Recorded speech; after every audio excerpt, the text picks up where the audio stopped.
All right, welcome to the September Apalachee Inshore Fishing Report. I am Jay Carson. This is Evan Snow. We've got Capt and Pat McGriff with us this month.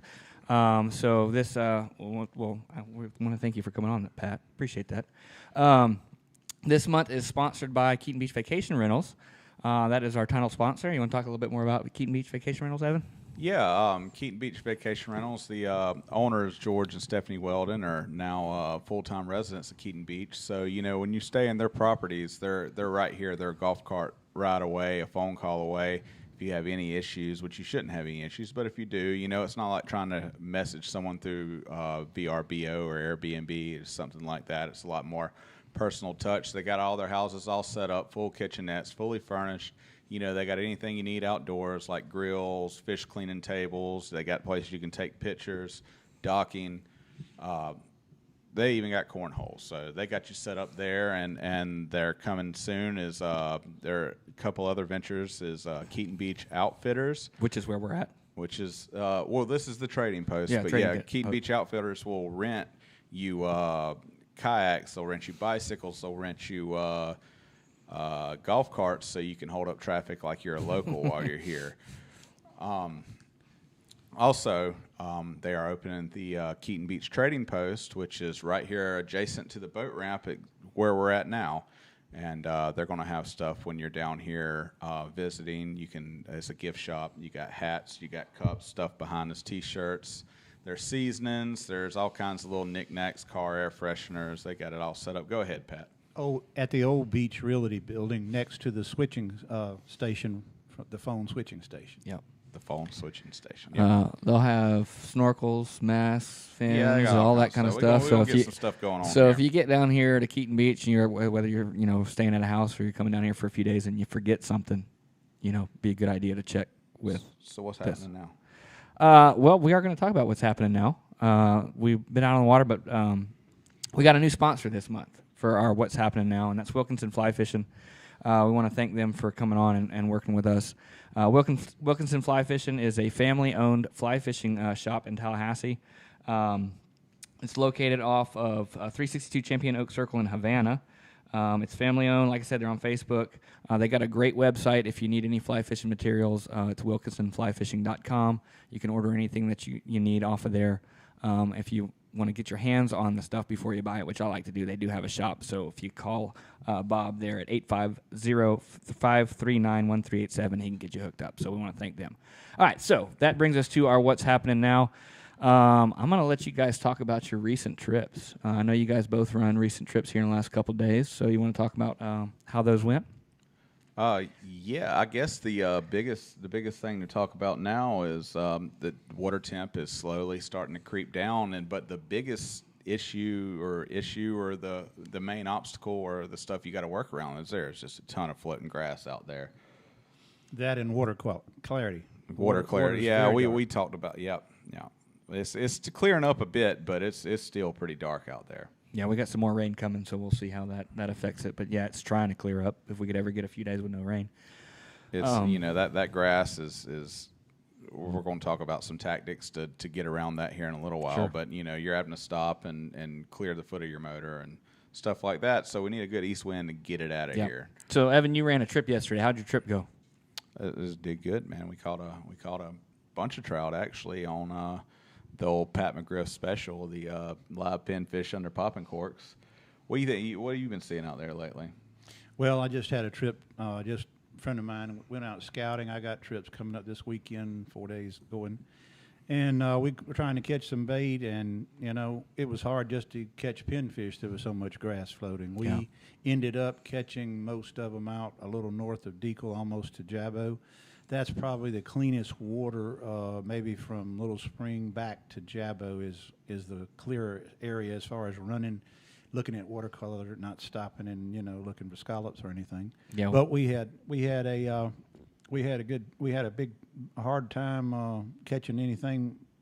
I mean, every other one was as big as was grouper bait, so they're all mixed in there. But as far as catching your pinfish, right? Yeah. Yes. Yeah.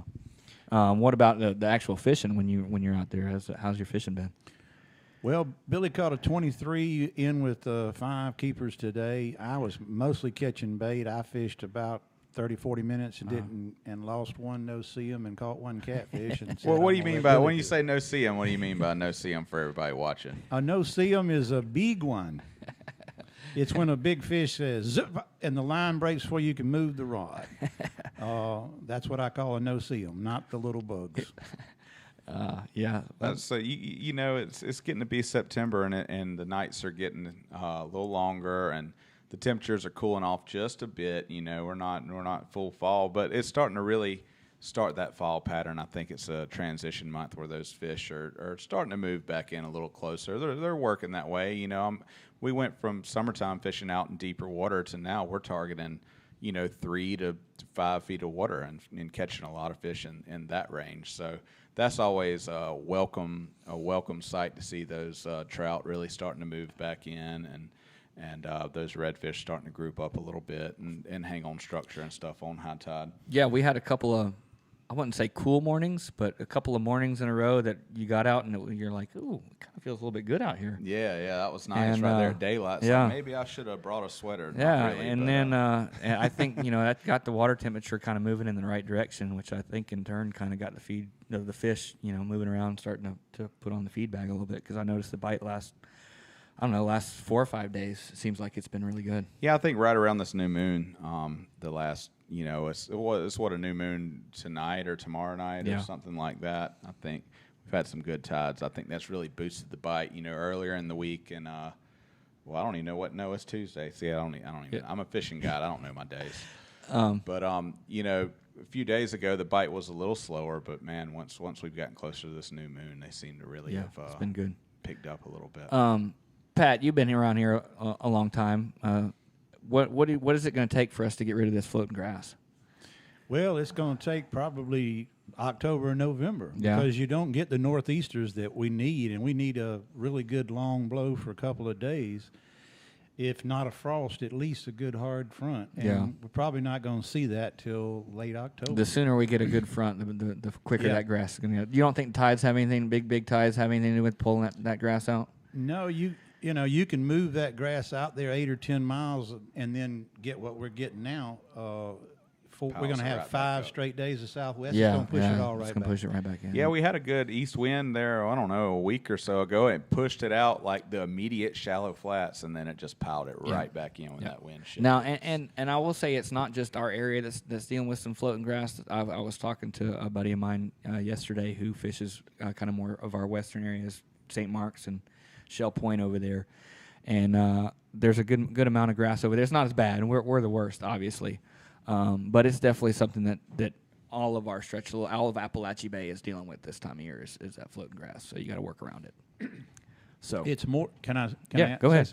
It's a little bit more than just a normal shed. We're getting the shed because the water is so dark that the grass roots are letting go of it because they're not getting sunlight, not getting photosynthesis, and it's shedding. Yeah. And we're losing a lot. This is full grown long eel Yeah. grass. It's turtle grass 20 inches long Yeah. and 12, 14-inch eelgrass. Yeah. We normally don't see that. You have to Yeah. go back to 2002 for an event like the shed we're having. yeah, That's a good point. That's a good point. I just lost my train of thought there. Go ahead. yeah. So I mean, obviously, if you're getting out here in the next month or so, just be prepared to run into a lot of floating grass, work around it. You're gonna be able to find some water. Darker water, floating grass. Yeah. That's going to be the main obstacles, but the fish are biting. Yes, and that's absolutely for sure. So let's transition into our best bets, sponsored by Nowhere Grill, located right here on Keaton Beach Road. Which if you ever get a chance to stop in and Nowhere Grill, they got some great food in there. They're It's a open cool little spot, really good food, nice little hangout when you come off the water. If you need somewhere with a cold beverage or some nice sit-down food, cool atmosphere. Wednesday through Sunday. Wednesday through Sunday, they're open. The kitchen closes at 9, so if you want to make sure you get in there before and get some food, you make sure you get in there before 9 and get some food. Yeah, Mark and Tammy got it going on. Y'all stop in there and check them out. So I guess we're talking about dark water. We're talking about the main issue right now is floating grass. So that's going to bring us to this month's best bets. So if you got to go out and catch some fish and a bunch of floating grass, what are you going to do, Pat? Well, I'm going to use a cork. So I can't work a bait back to the boat. Artificials, treble hooks are just out of the question. You could fish some flukes, rig weedless with the keel weights and or without. But your fish, unfortunately, in this dark water, probably not going to find you. If you got to throw plastic, get you some stink. Put you some scent on there. I'd use Bang. I mean, you can procure Bang, whatever, or some of the synthetic baits. But you definitely going to have to add scent to the party to get them to be able to find your baits if you're not throwing live. Yeah. So you're saying best bet is just live bait under popping cork right now. Absolutely. And I'm probably going with Pat. My best bet's going to be whatever Pat says. Okay. So if there is, and I know not everybody wants to do this, but there are a few people who are kind of artificial people, and there are some ways that if you want to still get out there and catch some fish using artificials, just like what Pat was saying, the best way to do that is just going to rig a bait weedless. Whether it's a fluke, like you were saying, or a paddle tail, and the closer you get to the grass line, there's some areas that you can find some areas that there's not as much floating grass, which that would be my suggestion on high tide. Get up there right on the grass line and then throw those weedless baits up there, focusing on some structure. So I guess the theme of our show this month is just how to work around that dark water and that floating grass, and going weedless with artificials, it would be one way to do that. Obviously, if you're going for sheer quality or numbers of fish, it's going to be hard to beat live bait under a popping cork. Well, I just see Tim Wright. What's up, Tim? Posted on there strike indicators, and that it's not so much the strike indication is why you want to throw the popping corks in all the grass. It's the popping corks are kind of taking the hit on catching all that grass and leaving your bait clean. So they're going to collect around the cork more than they are down. That's just a barrier from the grass on the surface to get down and foul up your presentation of whatever bait you're using under that popping cork, whether it be an artificial or live was probably, or cut bait is what you're going with. So go ahead. The reason for it is to put sound in the game. Yeah. We've lost the visual. Yeah. And we've lost the ability to work a bait across, transvac to the boat. So if you can't move the bait and get him to see the flash, then make a noise and let the bait be there when he gets there. Mm-hmm. That's essential with the sliding wire float, whether it's a Cajun or a copy. And it's to bring that fish to that circle. The tip is cast often. Give it 2 pops, give it 20 seconds, reel it in, throw it again. The more water you cover, the more fish you get. You get the bait in front of them. Okay, so this is just a question. I don't fish a lot with popping corks, but that being said, that doesn't mean I don't use them. But something I always think about how this is what they look like. Yeah, they're old. Yeah. Are you working? So you just talked about working that popping. Are you working that popping cork all the way back to the boat, or No. or are you just working it for a section of the No. cast and then Pat's then giving reel them it little up? 2 pop stops. What he Okay. said. I sold these from the day we built them. I prototyped the original Cajun Thunder, which was the first weighted sliding wire float. And what this is about is allowing the bait to pick the bait up and drop it back in the same spot. Yeah. It's not about going chucky. You can do that Well, with the old I'm just school saying, float. are you? How long are you working that popping cork before you're reeling up and recasting it and presenting to a different area that you haven't fished yet? Short course. Ready? Yeah. Algebra, 2x plus 1. Ready? X. I don't know how long your leader's going to be. That's X. I don't know what the weight is, the unknown. Remember, X is the unknown. So if you have a certain length leader and a certain weight, it's going to control how long it takes this bait to stand back up. So that's X. If it's 1, 2, 3, 4, 2x plus 1 would be. Yeah, Jump in there. I don't 9. 9 count. So your count is You asked for 1, this. 2, 3, 4. It's up. 2, 3, 4. Add 1 second. Yeah. Repeat. Well, throw 3 pops. 3 pops, and you're done, and reel it in. Okay, that was my 3 question. sets. That was my question. How 3 many sets. pops are you letting that If bait he hasn't go? shown up in those 3 sets, You're reeling up and recasting. yes. Okay. Because you're around 30 seconds into the game. That was the long way to a short answer. Hey, but we like that. Yeah, we like that. We like for to sure. know the hows. Yeah. So and that's I think sometimes people want to they want to pop that cork all the way back to the boat. And, That's people that want to catch mackerel blues, ladyfish, jacks, mackerel, and blues. Those are the bikers. Well, see, that's valuable information, though. I feel like that's valuable information. Anything you want to add to that, Evan? No, Steve Bond, I see you, man. Them dogs are eating the other night. No, I think we can go on and let Pat talk more about some popping corks on this month's tackle tip, which is sponsored by Keaton Beach Bums right here by the Keaton Beach Boat Ramp, the corner store. You know, they got your non-ethanol fuel. They've got a deli. You can grab lunch. They got breakfast. They got a big old ice room that you can go get buckets or baskets full of ice. They got a beer cave. They got whatever you need. So you just stop in. Jared and Monica hook you up. And just don't even stop. Drive all the way from Georgia right there to Keaton Beach and get everything you need. Yep, everything you need right there. Food is phenomenal there too. They got really good little deli in there that's really Great good. folks, good food, and about anything you'd need. Tackle there. Yep. Yeah, they saved us the other day, Evan, didn't they? Yeah. We got when my primer bulb went bad in my boat, and I got a buddy to go run right there to the corner store, got a primer bulb, ran it out there to us, got us back in. Mm-hmm. And in less than an hour, we were back up and running. Outstanding. So, tell us about it. Okay.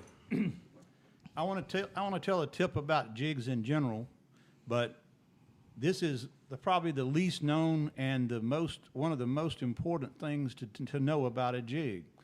If you look at anyone's jig, regardless of the style of the head or otherwise, the tie, we call the tag or the tie, everybody calls it the eye. Well, that's fine.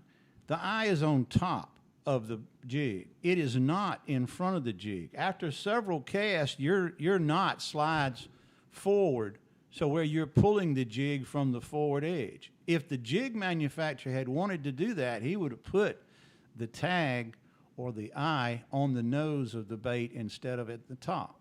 So what do you do to help that? I call this pulling the loop or pulling the knot. With your rod in your hand, you would have the rod here, hold the hook towards your hand, and when you tighten the rod against this, it pulls the knot to the back. Why is this important, you ask?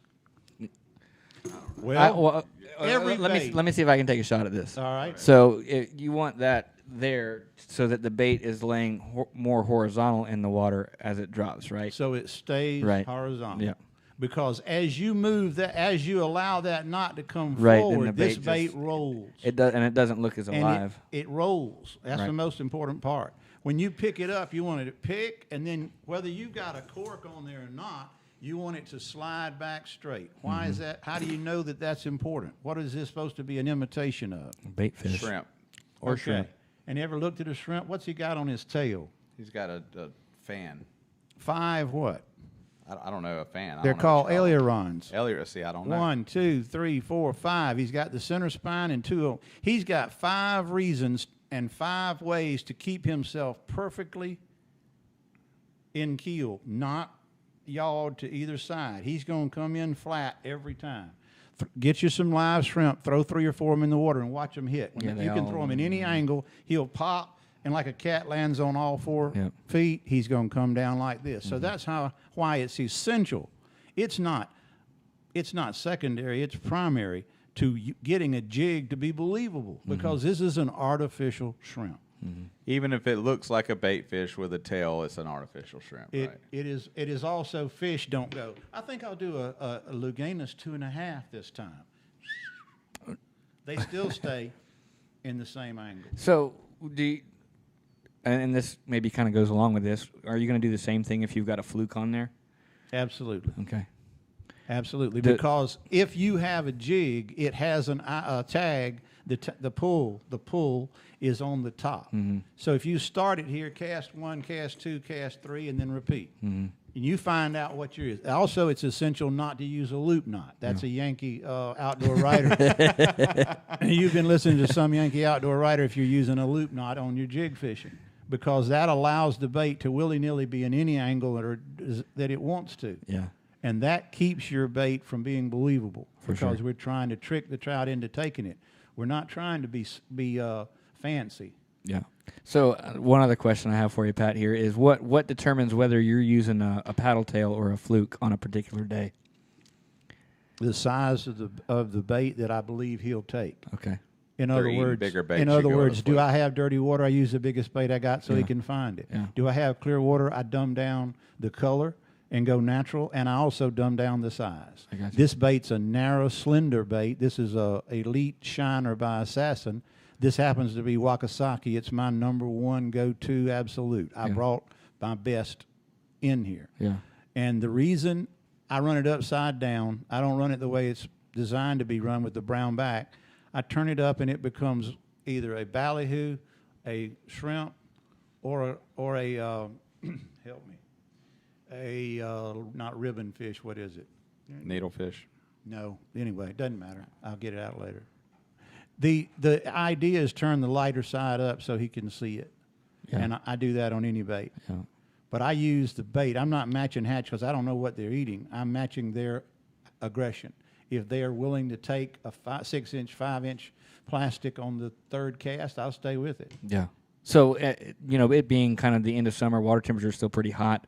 Is the size of the bait going to be something that you particularly like for this time of year, or is it just what you feel is working on a particular day? I've just never found anything as productive as the Elite Shiner under this Cajun Thunder. Yeah. I use a 1/16, so I'm getting a slow drop. Right. I'm not doing so much a reaction to the bait as I am a reaction to the cork. He comes over, he sees this small bait. Yeah. I use 100 different colors bouncing. Right. But I use about 6 Under on a the cork. cork. Because on the cork, it's a fish. Bouncing, it's a shrimp. Yeah. I got you. All right. Well, that's some Because good. fish don't bounce, right? No, because fish don't go to the, shrimp don't go to the surface upon attack. They go down. Yeah. Fish go to the surface. So if you use a cork and bring the bait to the surface, this is an artificial fish. It's not a shrimp. Gotcha. Well, that's good stuff. That's definitely good stuff. You got any other questions? Yeah, I was going to throw one more thing at you. Yeah, go ahead. On the floats, people use braid and they have a trouble with the bunching up. Yeah, Wakasaki. or wrapping around. It bunches the top. up. Yeah, Every for time sure. they pop it, it bunches up, and they've got a mess at the top. Cut the top swivel off and just run the wire at itself. You've got a swivel on the bottom to keep this from fouling your bait and getting it tangled. Tie directly to this with your braid. You don't need a fluorocarbon or a monoliter. Just tie directly to it, and you won't have any more trouble with it bunching and gathering and tangle and fouling. That's a great tip. Chip, that was Wakasaki by Saltwater Assassin, and it was the what was the profile? Elite Shiner Elite is Shiner. the name of the plastic. But it's a Wakasaki color. Wakasaki. Also, if you guys got any other questions, go ahead and start getting them in because we always take the time at the end of the show to answer the questions that you've been throwing out. We got a few up here to get to, but we'd love to get to some more. So Yeah, go ahead and drop them. We're about to start doing that. If we're you want to gonna- ask Pat something, because he's not going to talk to you in the canal. He ain't going to wave at you. He ain't going to do nothing. So if Yeah. you got to ask him something, yeah, now's the time. do it right now. So, you want to bring in Stephanie and George? Yeah, so we're going to bring on, while y'all drop them questions, we're going to bring in Stephanie and George for just a second and tell you what they got going on.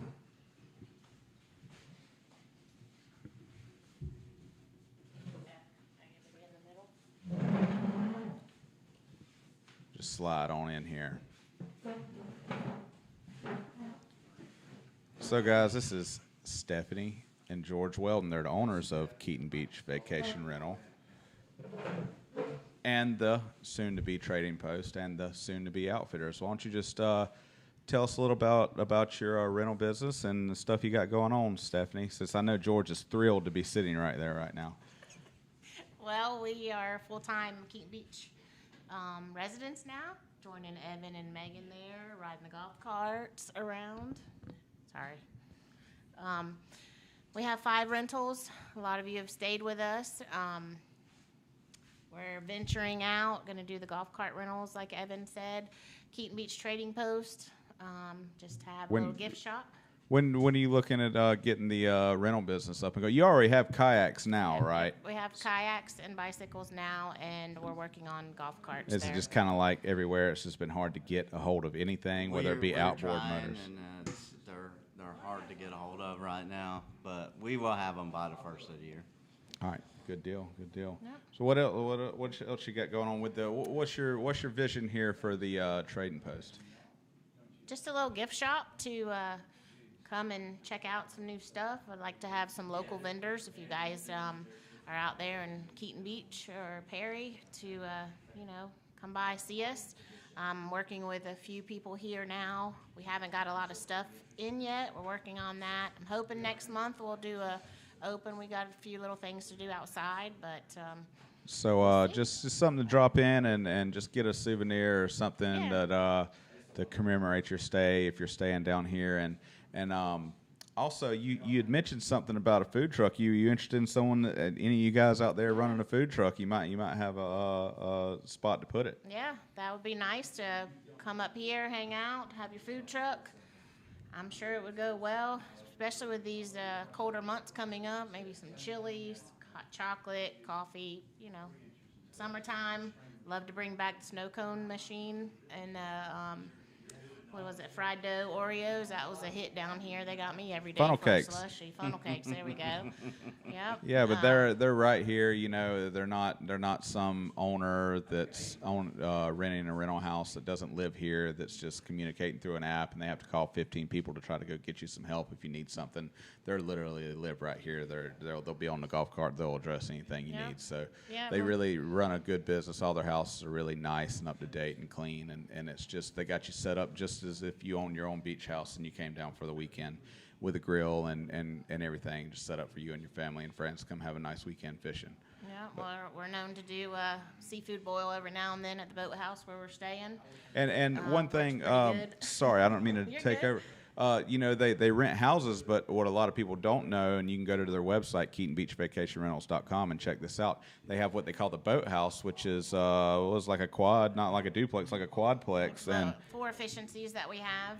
We rent 3 of them out, and it sleeps up to 14 if we rent the bottom. We're living there currently, so we have the bottom, but I'm not advertising it just right now. But my guests that stayed and rent the whole house for summertime, it'll be available to so, them. for you guys, it's more of a fishing crash pad. If you're not bringing the whole family and you don't need the kitchen and don't stuff, need a and you whole just house. you want somewhere to dock your boat, a dock to hang out on, maybe drink a beer or two on, watch some football, stand around a fire. It's starting to get colder, and get up at daylight and take off and go out on your boat. That's a cool place to stay just for you and another person or two. So Yeah. anyway, we want to just thank you for being friends of the show, and want to just, if you see them around, stop them and talk to them and take up a bunch of their time. So anyway, thanks guys. All right, thank y'all. We're bringing y'all got to get some questions on, because this show might go an hour and a half, because if y'all get Pat going on these questions, we're going to let him roll, because I know you guys are tired of hearing from me and Jay all the time, so we're going to let Pat talk a bunch. We got some questions coming in here. We got a few questions coming in. All right. Hey, right off the bat, I'm going to go ahead and say I love you guys. My Jason Johnson Sr. popping cork tangles with my braid tied. What? Oh, you killed me. I'm sorry. Well, we'll just go down the list. But if you want to go ahead and tackle that one, you He can. said, my popping cork tangles with my braid tied to the cork, not the swivel. Well, I don't know. Then take and Helicopter. uni-knot some 40-pound leader, about 10 inches will do it. You can run a foot and then tie that to it, and it won't bunch because it won't be in contact with the cage with anyone's float, regardless of the brand. Yeah. Nice. All right, so I'm just going to start at the top. There's some comments in here that I'm going to mention just because other people might be interested in hearing about them. And then I'll just kind of go through this. So Chew Strong says that he's going to start targeting bull reds on the beaches, then Pompano Fall Run in That's the a great October. time now from October. Get them on the beaches, Yeah. guys. I think it's a little shorter run in the fall than it is in the spring with Pompano. So it's kind of a tight window that you I'm not a get through. Pompano guy. Kenny, can you I seen confirm that? Go ahead. I was going to say, as far as the Pompano run in the fall, I think it's a little shorter window than it is in the spring, right? We got Captain Kenny Mullins over here in the gallery too, as well. So, I actually saw, and I'm not, I'm not from the Keys, or I'm not from, Alligator Point, so I'm not a big Pompano guy or not a permit guy. But today in a pothole in the flats, I saw what I thought was a permit. Now, Didn't you catch a permit Yes, last fall? I think Pat and I both caught a permit within a week of each other. I think back in the winter, and I'm pretty sure I saw a permit on the flats today. Oh, that's pretty cool. I don't know. It could have been a big pompano, but I think Now, it I was a thought permit. mine was a pompano until you showed me the picture, and it was orange. It has orange. underneath it. And the so's fin, yellow. it's got those fins that come Well, way that color, pointy off too. I can't get the fin part, Yeah. but I can get the color. Yeah.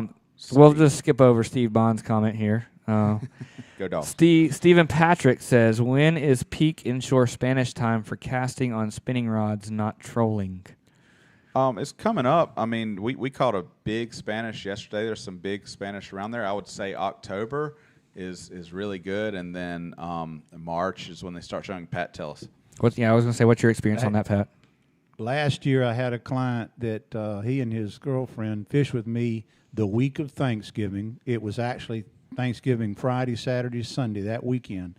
We probably Busy hooked weekend. 3 dozen. We landed 7 to one day, 9, and I think 5 Spanish. And these were fish. We were bouncing for black sea bass. We caught them as incidentals, and they cut off 43. I lost 43 jigs because I was using no wire because we were targeting the black sea bass.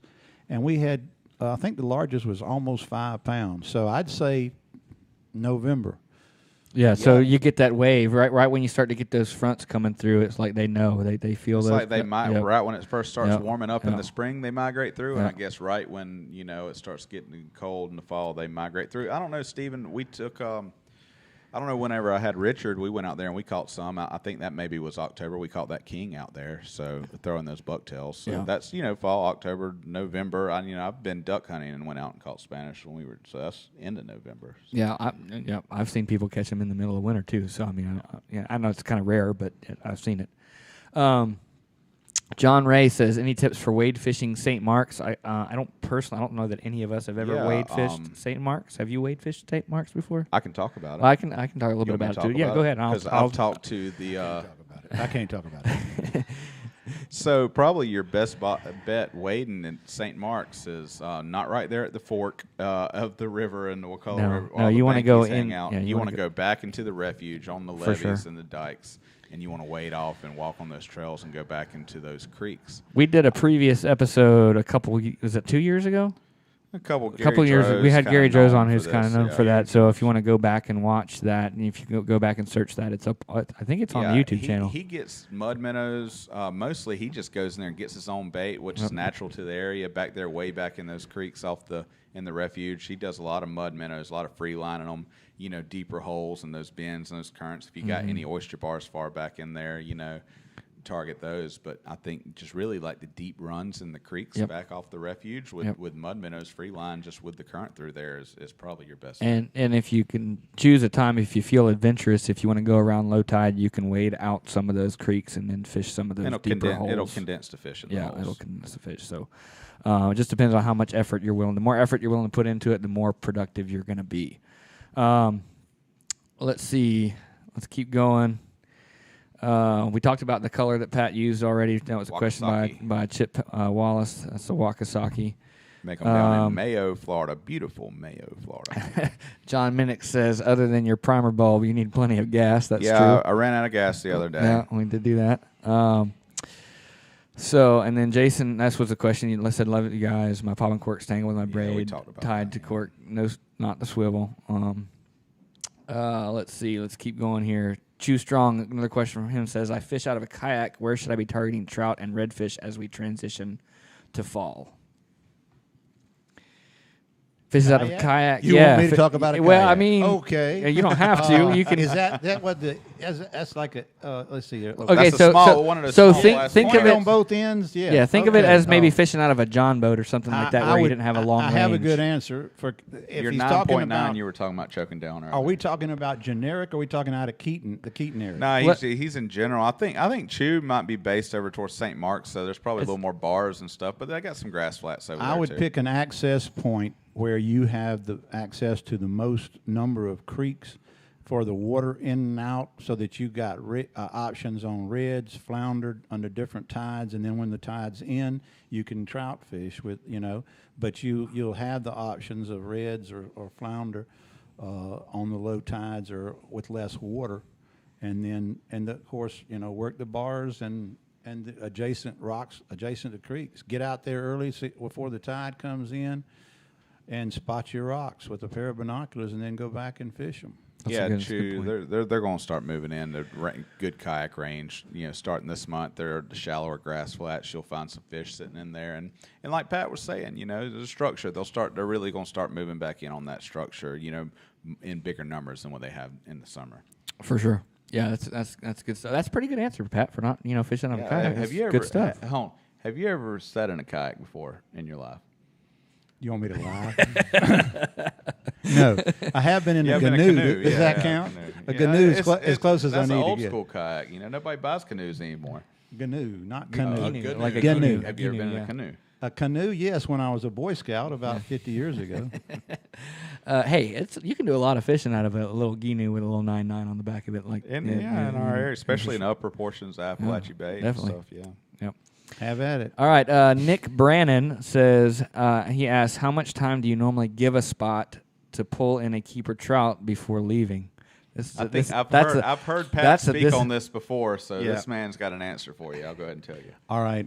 If you're is that a kayaker or are we drifting? No, this is just general fishing. Well, I cast each bait gets 30 seconds, three pops, 3 times 10-second interval, and 30 seconds, and then I cast again. Now I'll throw 3 baits, okay, with 2 people, and how many casts did they make?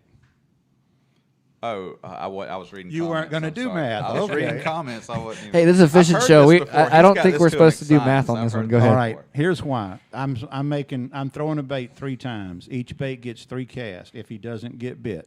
So if there are 3 people on the boat, then 3 times 3 is 9 casts. So 90 seconds, right? And there's 2 baits. That's 18 times we said filet mignon, monsieur, filet mignon, mademoiselle, with the bait. Now, if there's 2 anglers, then how many baits would we need to throw? Are you still trying? 3 baits. 3 baits times 3 casts is 9 times 2 anglers is 18 times. We make the same number of presentations. Now, you can work your baits, whether you're throwing artificial, whether you're throwing a plug or a top water, but count yourself out. If it takes a minute per cast, we're running about 18, 20 minutes. Move.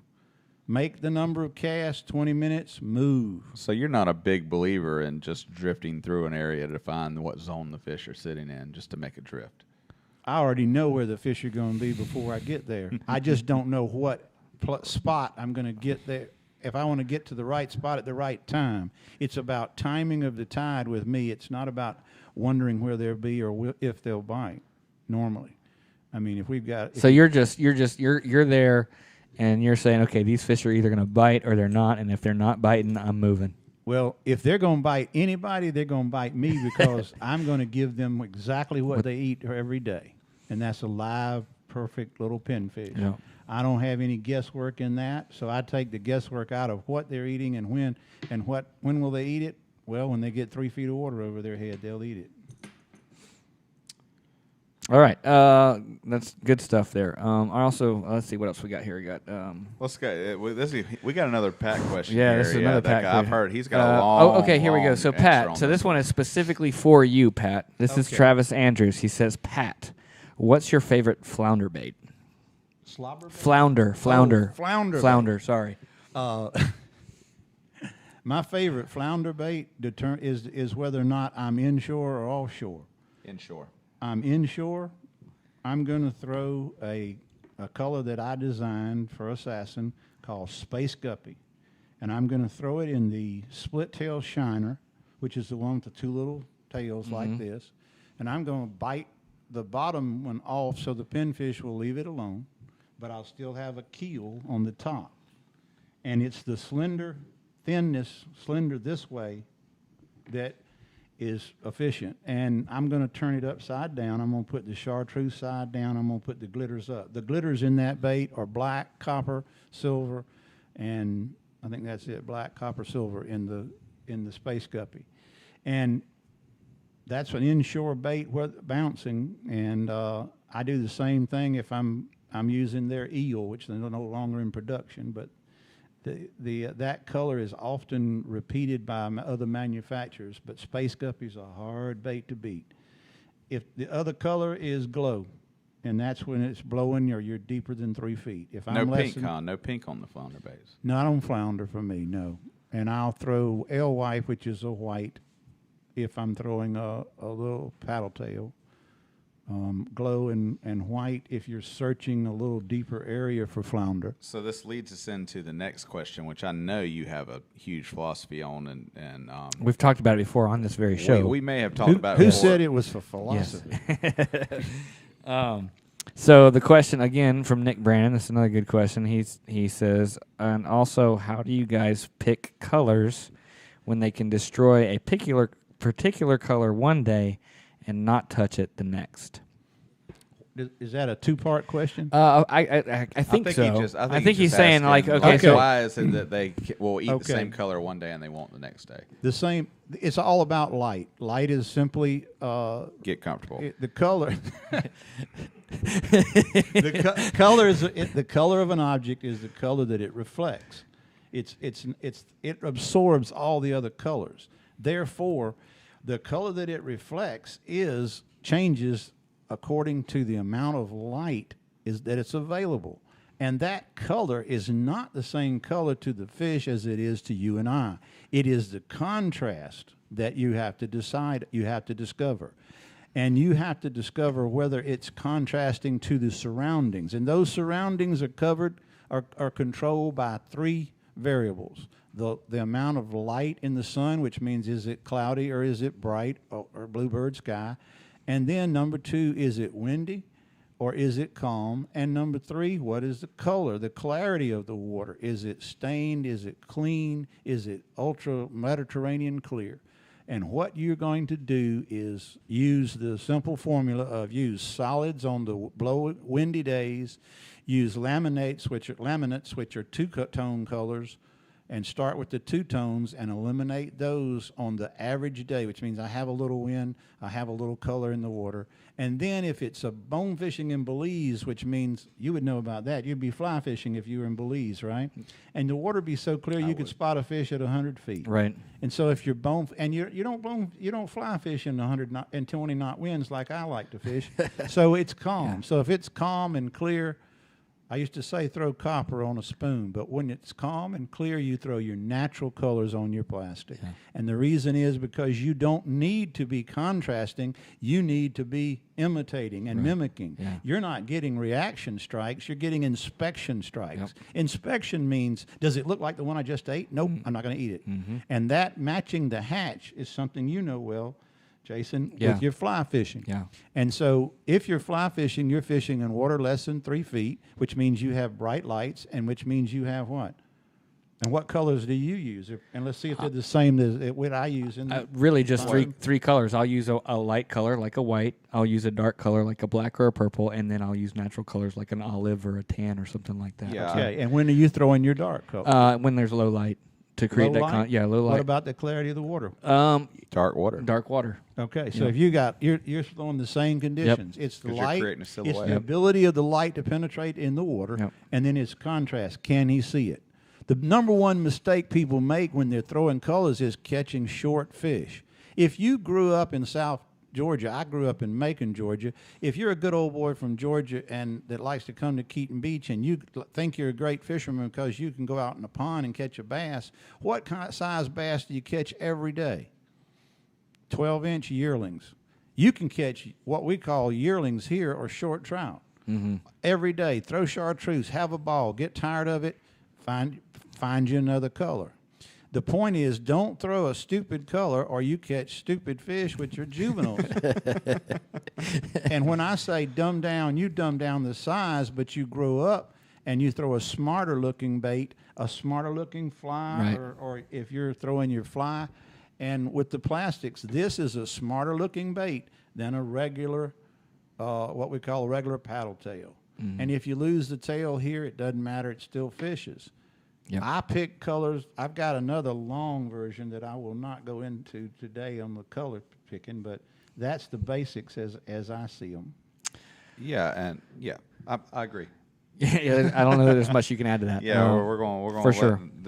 We need to archive this. I think he may even went even more in depth. He did on that. Going to go look I think it was back. I think it was back in October, last November year. last year. Yeah, go look for sure. that one up. I paid the 5 colors, didn't I? Yes. Yeah, I think you went. You covered You those. went deeper than that. I was probably a little more tired than I am today. Alejandro Torres, and I don't know that we have a lot of experience this. I can speak a little bit on it. It says, what's your experience of Never wading waded. Bald Point State Park in the Rivermouth? I know that there's some bars and stuff there. I know there's some big black drum over there that you can wade to. And there are some redfish that get on those bars as well. But I think right now the primary thing that's on those bars is big black drum, like 30 and 40 pounders. And tell him what to bait with for those. Yeah, so if you're gonna target those specifically, obviously black drum like a live bait over anything else. So like a half a blue crab or a fiddler crab or a shrimp. Well, you can take a quahog clam and crush him and put the hook Yeah, in him. yeah. and He'll break your arm. You for that. you ever catch a lot of? You probably don't catch a lot of black drum around here, but have you ever caught many black drum around here? I used to catch them on the reef when we fished for sheep's head, but Yeah. I haven't done that in probably 8 or 9 Okay, years. yeah. I can tell you this: you could take fiddlers out and you could catch a drum on every cast with a fiddler. Yeah. And you could throw 20 casts with a shrimp and not catch a drum. one. Yeah, they love so crabs. if you're gonna target Black drum? crabs is the game. Yeah, crabs. They love a crab. And it's funny, and I know you probably experienced this, and this is a total different topic. But I get to ask this a lot about by my clients, why there aren't as many black drum in our area as there are in some of the areas further west. And it's something that I've always been south. curious of, or south, yeah. It's simply a river thing. It's the amount of You fresh think so? water. Well, you The would think estuarine- that even in some of the more western, northwestern areas, like where the Icafina River comes out, Finalaway River comes out, the Osceola River comes out, you don't run into a lot of black drum up There there are some either. black There's drum in some, the Osceola. there's some, but there's not many. There's not the numbers that you get further west When you get and on the further east. Panhandle Right, and, exactly. and over Clotney Bay and then even down to Swanee. For sure, and I have no idea why that would because the habitat's there. We We got the oyster bars, you got the river water. I think it goes what Pat's saying because you have river water coming out, but I mean, Kenny- what's Kenny, the, you want to what's comment? The Icafina River's got a little bitty river up inland. You're talking about the Swanee and the Apalachicola Yeah, that's River a lot, that's jumping it's a out. lot, There's that's a a lot lot of of water. And St. Mark's. Yeah. Yeah, and St. the Mark's is a Mark's, big you river. know, That's true. they're That has just to not be very it. big. That has to be The it. Steenhatchee River's not big. You said because of depth. I think that's another contributing factor. You go down to the Swanee area, you have so many feeder creeks and passes coming out Yeah, it creates a lot more depth in the area. yeah. So Kenny, I don't know if you can hear him or not, but Well, Kenny yeah, said, our black drum would be laid on their side right now on low tide. yeah, you know? it's because we don't have as much deep water here as well. So that might be it as well. There's no deep water or shallow water refuge for when the water does get shallow for them to. Well, to get I in. think it's the same reason we don't have the size triple tail here. Yeah. Is the bait is the food source, and we don't know what that drum specifically is gaining from that volume of water that's coming out of the Swanee and the St. Mark's and the Apalachicola. Apalachicola River. Yeah. But we do know that that we're not meeting the requirements, and so it must be the volume. It's of an- water. It's and got to be a freshwater thing. I mean, It's that's food. where they are. It's Yeah. food. And Yeah. it's also, I think, why we don't get as many big bull redfish in our area as well. I You run think into a lot a of few, that but is we don't have access To the deep water, too, yeah. because they prefer the deep water. Well, and there's the just word not a is whole lot. pass, gentlemen. The triple tail and the reds spawn in those passes, Yeah. and you have to have barrier islands In in order- order to have a pass, For and sure. we don't have them. Yep, exactly. All right, that's good. That's good conversation. I like that. I enjoy that kind of stuff. All right, let's keep going here with the questions. Timothy Glover asks one on flounder. Where's a good starting point or area to gig flounder? Pat, you ever gig flounder? They said that's what we were doing, but No. Evan, you ever gig flounder? No, but I know that Captain Captain Kenny Mullins over here comes here and Kenny come on, come on in, come step in here, Kenny. Come on. over here and take my chair. I like to catch flounder, but I don't gig them. We'll let Kenny step in here for just a special minute. Guest here, Yeah. Captain Kenny Mullins, flounder gigging extraordinaire. So Kenny, and you don't have to be spot specific, obviously, but if you're talking and somebody's wanting to go out and gig some flounder, what are we looking for here? Shallow, sandy areas, mud flats. Shallow, clean mud flats is a good area.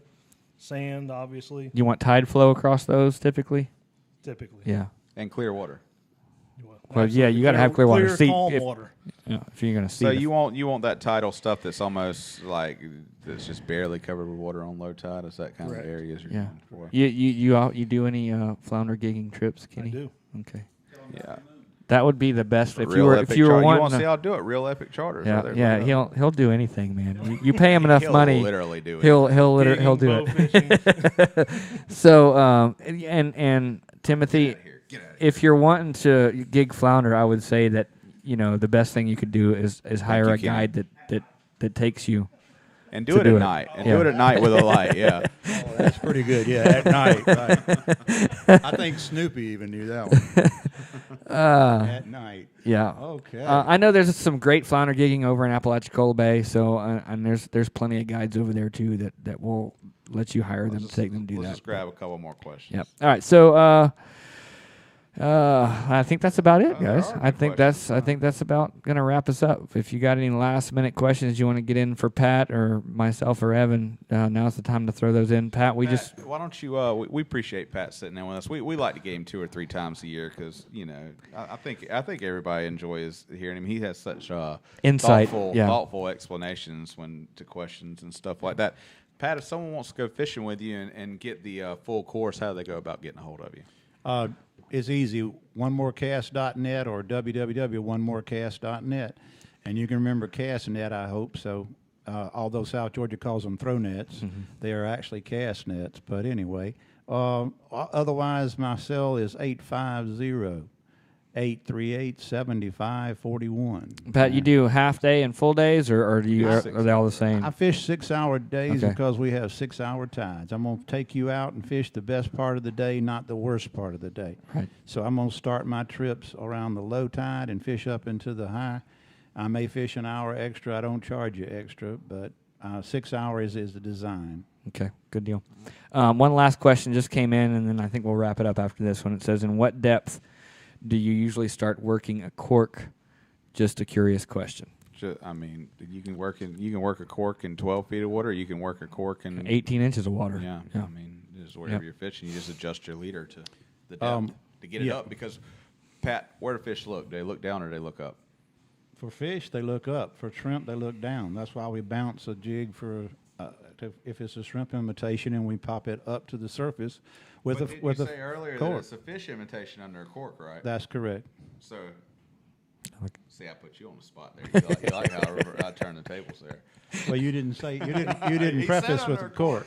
He said Yeah, under he cork. asked that. You asked a different question.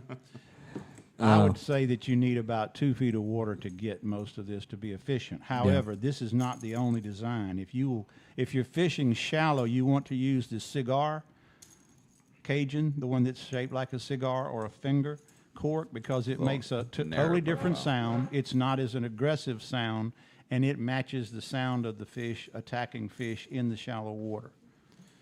Guys, we appreciate all the interaction. We appreciate George and Stephanie with Keaton Beach Vacation Rentals. Y'all go check them out, KeatonBeachVacationRentals.com, and we'll be back at it next month. Yeah, we're in where are we? October, right? So I think we're back in we're Shell back in Shell Point. Point for October, so Back we'll in be over Shell with Point. North Florida Aquatic Adventures.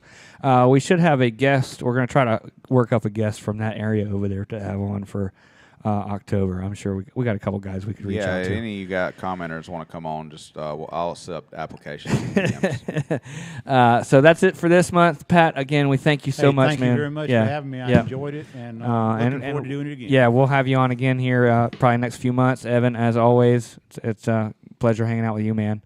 And then I am Jay Carson, and we will see you next month.